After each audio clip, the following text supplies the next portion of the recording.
I've talked about this before, but I do think the kind of marketing for horror movies that slaps on the title of the best or the scariest horror movie of the year is most of the time going to be a bane and cause heightened expectations for a movie before it comes out.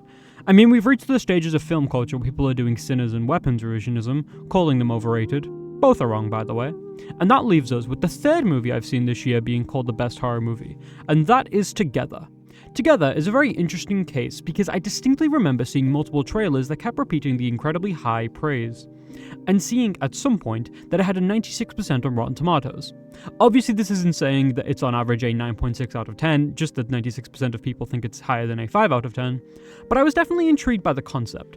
Body horror movies aren't very common these days, especially with the more frequent use of CGI compared to the good old days of old, when all we had were practical effects. I say we, but I was not around back then. I'm a fake fan.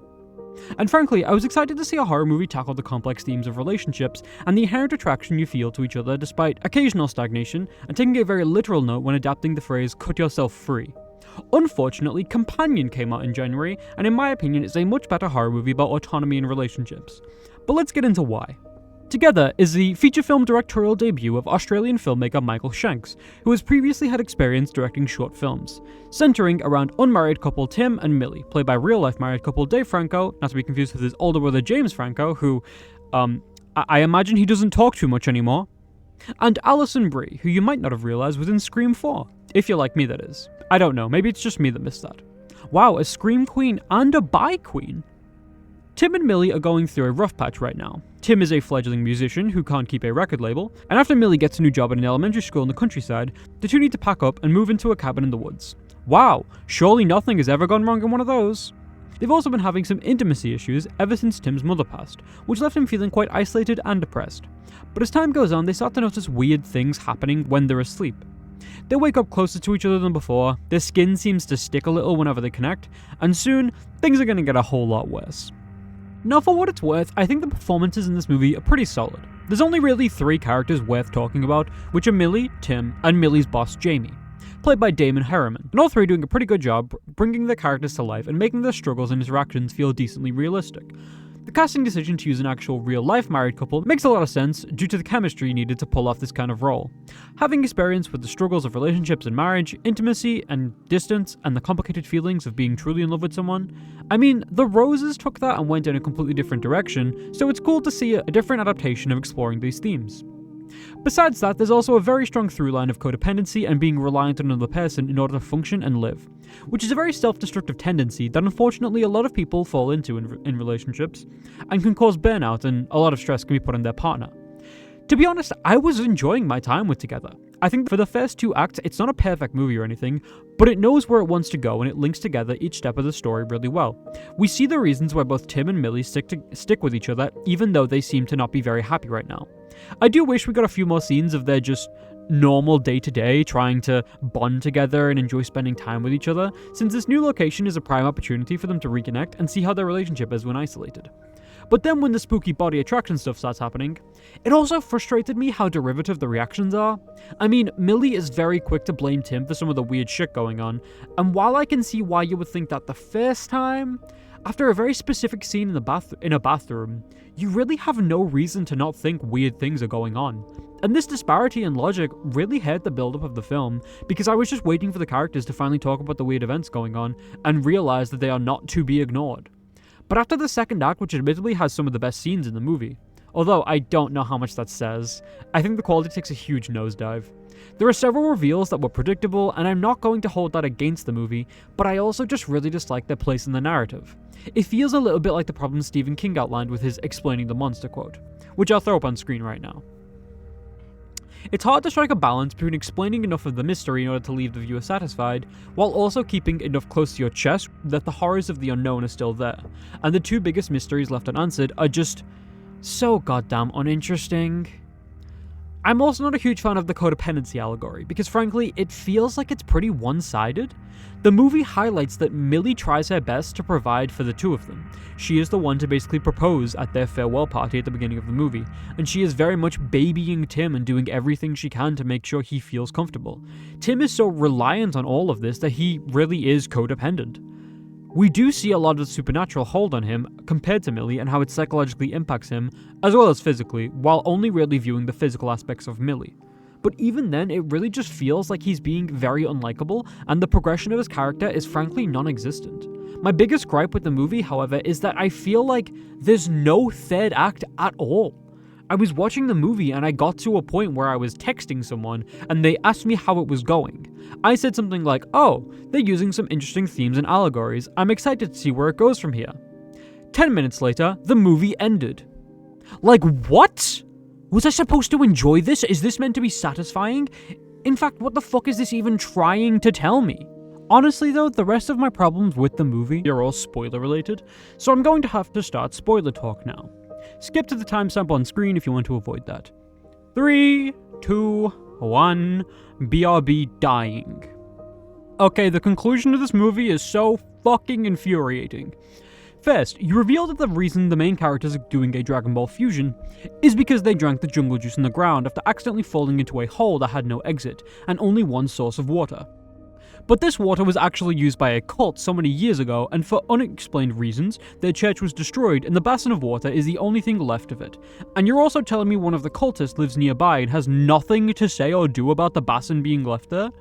The cult reveal annoys me so much because not only did I predict it as soon as I saw that the water is what turns you frisky, I figured it must be cursed in some kind of way.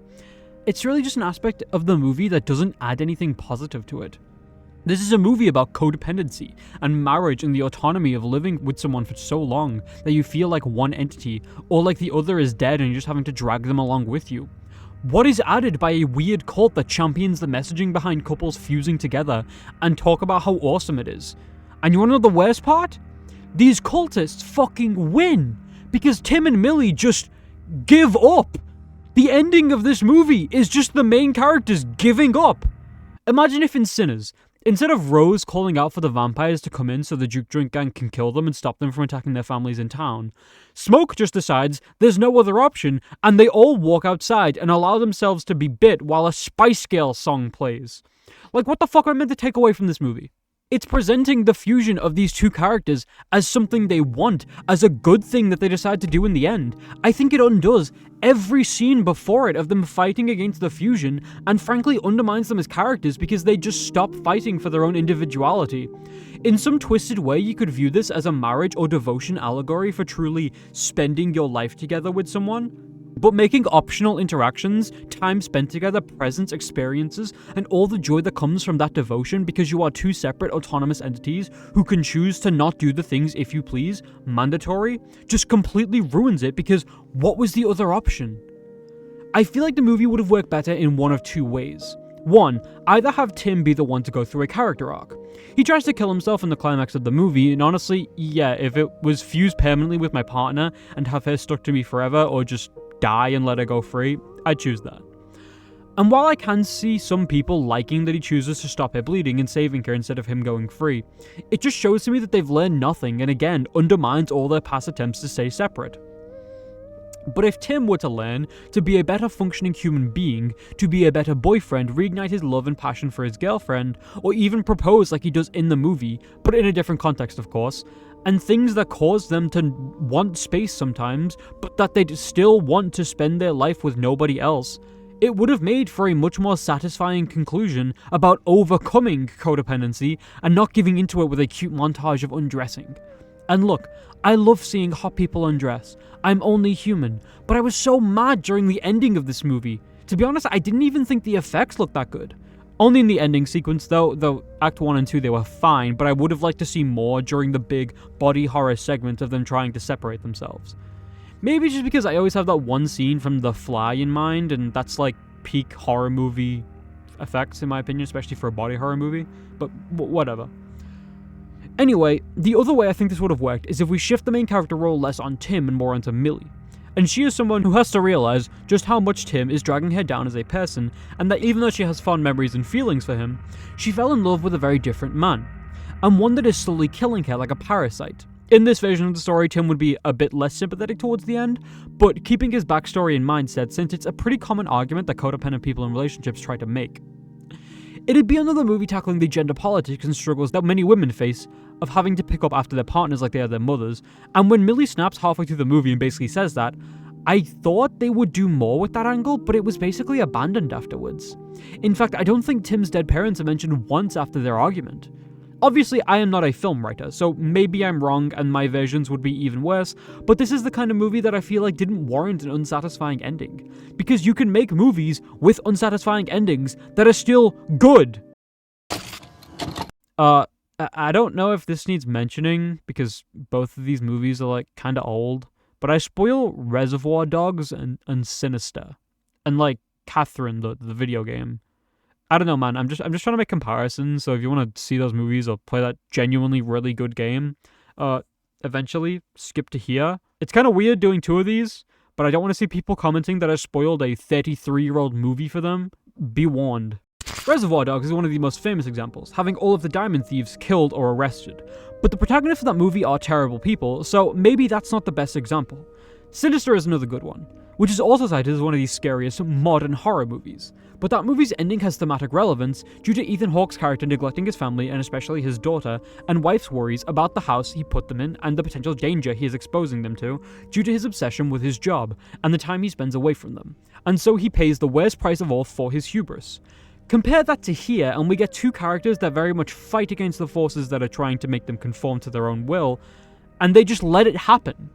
I really just cannot fathom why you would allow this to be the main conclusion to the movie. Like, were they trying to do a Catherine thing, where most people want to get the true Catherine ending where you marry her in the end, only to realize on replay that that's exactly what the main entity of that game wants you to do? I don't know, it just doesn't work for me at all. Okay, I'm gonna end spoilers there. I got a bit heated because it should have been it should have been better written. Overall, I have a lot of problems with Together's narrative, reveals, and conclusion that really hinder my enjoyment for the film. I think the premise and themes tie together a really strong idea that must have been a problem to execute successfully. I mean, they had to deal with a plagiarism lawsuit at the same time, so I don't know. I really hope we get more body horror movies soon because it's a market that is getting tapped into less and less as time goes on. At least we have The Substance, which was really good. I did, however, like the performances all around. I think all three of the main actors played their roles really well, with Alison Brie obviously delivering the most sympathetic. But I really don't understand all the hype. I'm unfortunately going to have to give Together a 4 out of 10. A real letdown. If you're also disappointed you're not the one getting stuck to Alison Brie, I can offer you a compromise. You can instead stick around. By hitting the subscribe button and helping me grow my small channel. The YouTube algorithm sucks for smaller content creators, and if you liked the video, press the correlating button, because if not, you'll be cursed by the cult of Cat Dog, or whatever they were called. I'm only uploading content based around horror or spooky movies and TV shows this October, as a little challenge for myself. So do stick around if that's your bag. If not, then that's okay, I guess. Either way, thank you for the support, take care, and remember to enjoy yourself. Bye.